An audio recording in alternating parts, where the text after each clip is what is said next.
Hello and again welcome back to my channel. उम्मीद करते हैं आप सब एकदम फर्स्ट क्लास होंगे। बात करेंगे एक और वैकेंसी के बारे में जो कि oil and natural gas corporation limited की तरफ से आई हुई है, जिसे शॉर्ट फॉर्म में ONGC भी कहते हैं। Engagement of apprentices under the apprentices act 1961। तो इसमें आपको 22 वर्क सेंटर पे आपको काम करने का मौका मिलेगा। बात करेंगे इसमें क्या क्या क्वालिफिकेशन इन्होंने मांगी हुई है, लास्ट डेट क्या है और आपकी क्या सैलरी बनेगी। इसमें लास्ट डेट ऊपर ही दे रखी है, 20 सितंबर आपकी इसमें लास्ट डेट है। और इन्होंने इसमें लोकेशन और सीट्स को इन्होंने सेक्टर वाइज इन्होंने बांट के रखा है। Northern sector, Mumbai sector, western sector और आपका ईस्टर्न सेक्टर और साउदर्न सेक्टर आपका रहेगा इसमें, सेंट्रल सेक्टर आपका इसमें रहेगा। तो सबसे पहले देख लेते हैं ऊपर से ही कि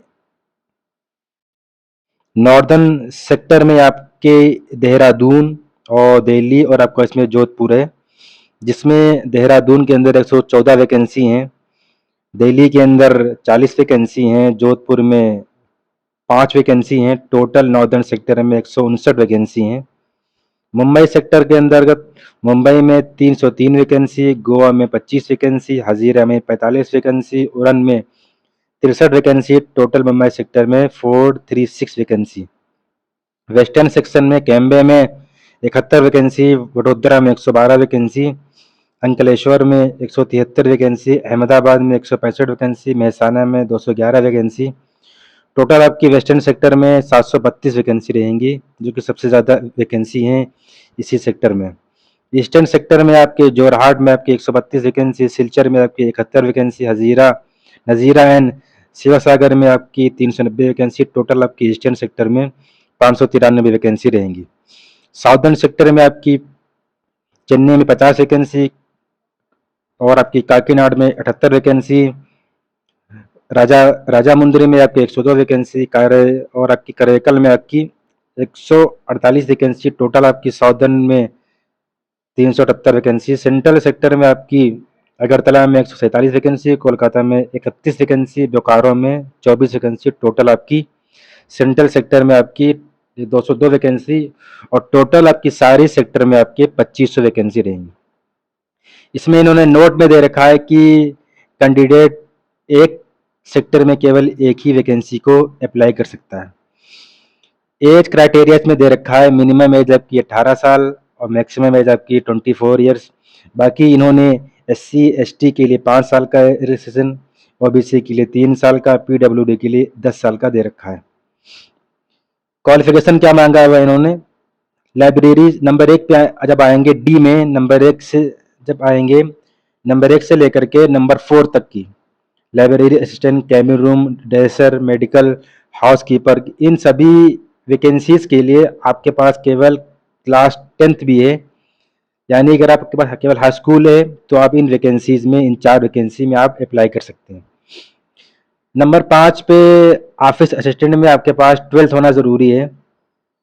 और जब आप नंबर 6 से आएंगे, नंबर 6 से लेकर के फिर आप जब आएंगे नंबर 25 तक, तो ये जितनी आपकी वैकेंसी है, चाहे इलेक्ट्रीशियन हो, फिटर हो, इंस्ट्रूमेंट मैकेनिक हो, आपका मैकेनिकल डीजर हो, इन सभी में आपके पास ITI सर्टिफिकेट होना चाहिए इन सभी वैकेंसीज में, तभी आप इन वैकेंसीज में फॉर्म फिल कर सकते हैं।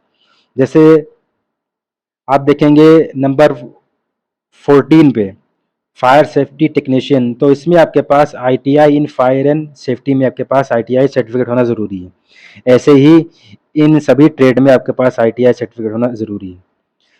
नीचे 26 पे आएंगे तो आपका एग्जीक्यूटिव HR दे रखा है, इसमें भी आपके पास BBA डिग्री होना ज़रूरी है।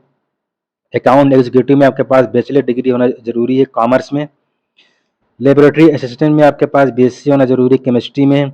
Data entry operator, secretarial assistant, store keeper में, इन तीनों में आपके पास ग्रेजुएशन होना ज़रूरी है, किसी भी फील्ड में हो तो चल जाएगा। Civil executive, computer science, ENT executive, electrical executive, electronics executive, instrumentation executive, mechanical executive, तो आपका 32 से लेकर के 38 तक ये जितनी वैकेंसी हैं, इन सभी में आपके पास डिप्लोमा होना चाहिए इन सभी फील्ड में। 39 पे फायर सेफ्टी एग्जीक्यूटिव में आपके पास डिप्लोमा होना चाहिए फायर सेफ्टी में, और पेट्रोलियम एग्जीक्यूटिव में आपके पास ग्रेजुएट होना चाहिए जियोलॉजी में। अप्लाई करने के लिए आपको ONGC apprentices.ongc.co.in पे आपको जाना पड़ेगा। ड्यूरेशन ऑफ ट्रेनिंग इसमें दे रखा है आपका 12 महीने का आपका ट्रेनिंग पीरियड रहेगा। आपको जो स्टिपेंड मिलेगा ग्रेजुएट अप्रेंटिस के लिए BA BCom BSc BBA BTech वालों के लिए 9,000 रुपये पर मंथ है। डिप्लोमा वालों के लिए 8,000 रुपये, और ट्रेड जिनके पास ITI ट्रेड में या 12th या 10th में फॉर्म फिल कर रहे हैं उनके लिए 7,000 रुपये आपका स्टिपेंड बनेगा। इसमें नो TA नो DA, इसमें आपका कुछ नहीं रहेगा। सिलेक्शन प्रोसीजर आपका क्या रहेगा? Selection for engagement of apprenticeship would be based on the merit on the basis of mark obtain the qualifying exam. तो आपका क्वालिफाइंग एग्जाम होगा, उसी के बेस पे जो आपके नंबर आएंगे उसी के बेस पे आपका मेरिट बेस बन के मेरिट बेस पे आपका सिलेक्शन होगा। बाकी हाउ टू अप्लाई वो तो हमने बता दिया है कि आपको कैसे अप्लाई करना है। 20 सितंबर आपकी लास्ट डेट है इसमें, और last date of result selection आपकी जो लास्ट डेट है यानी 5 अक्टूबर तक आपका सिलेक्शन का प्रोसीजर आपका सारा हो जाएगा।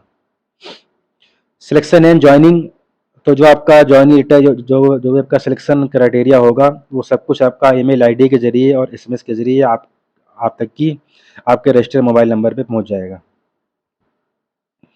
बाकी एनेक्सर 1 में आप देखेंगे तो यहाँ पे सेंटर वर्क लोकेशन है जहाँ पे आपको काम करने का मौका मिलेगा।